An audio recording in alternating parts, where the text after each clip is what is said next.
Hi there, this is an introduction to the economics of exchange rates. Exchange rate is probably best defined as the rate at which one country's currency can be exchanged for another, and this all happens in the foreign exchange markets, shortened to FX. Now, technically speaking, there is no such thing as the exchange rate, so if the pound, for example, depreciates against the US dollar, it could certainly be appreciating at the same time against the euro or against the yen. One of the best measures of the exchange rate, which we'll come to in a chart in a second, is something called the exchange rate index.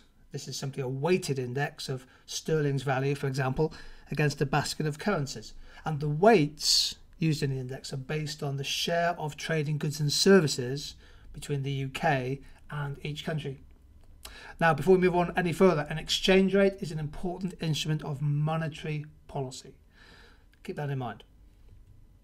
Here's a chart showing sterling against the US dollar, and this is how much sterling one US dollar will buy. So, for example, from the summer of 2014 onwards, the US dollar was appreciating against the pound. So $1 bought 58 pence in June 2014, and by the spring of 2015, $1 bought 65 pence.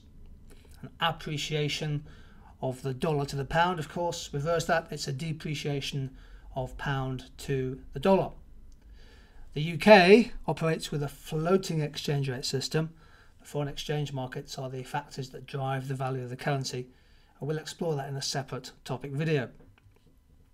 Here's sterling against the euro, 19 countries inside the single currency system. And this is the euro exchange rate. This is annual data from 1999, and it shows, for example, from 2008, a depreciation of the pound against the euro there.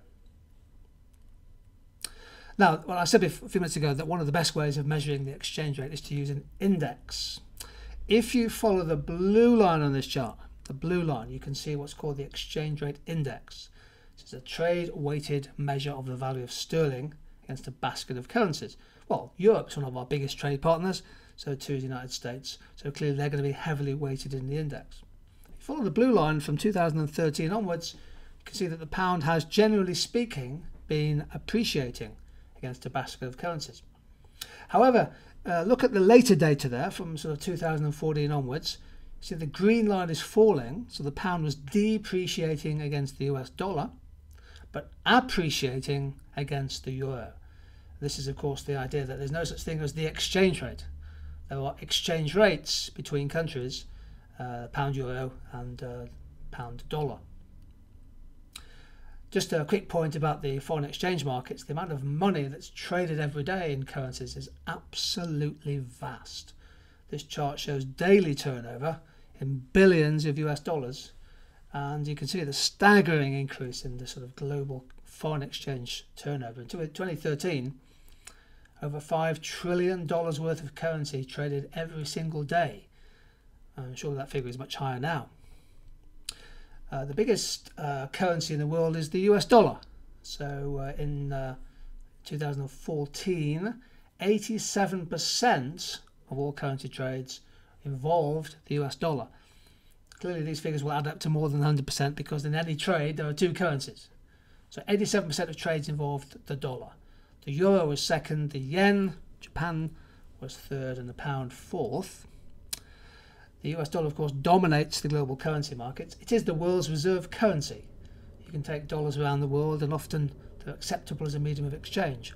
The USA is also the biggest economy in the world, and the majority of commodities, oil and gas, copper, rubber, coffee, they're priced in and traded in dollars. So that's one reason why the US dollar is the dominant currency in the world.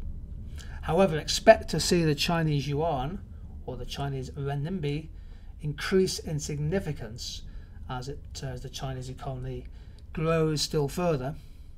It's not yet a rival to the dollar as a reserve currency, but who knows what will happen in the next few years. So this has just been a quick introduction to exchange rates, in particular to emphasize the point there is no such thing as the exchange rate. You're either looking at a bilateral rate, the pound against the euro, for example, or you're looking at the exchange rate index, which is the overall value of a currency for a country. Lots more topic videos to come on this. One of them, for example, will look at the factors that drive the value of a currency, and another will look at the difference between fixed and floating rates. Thank you for joining me.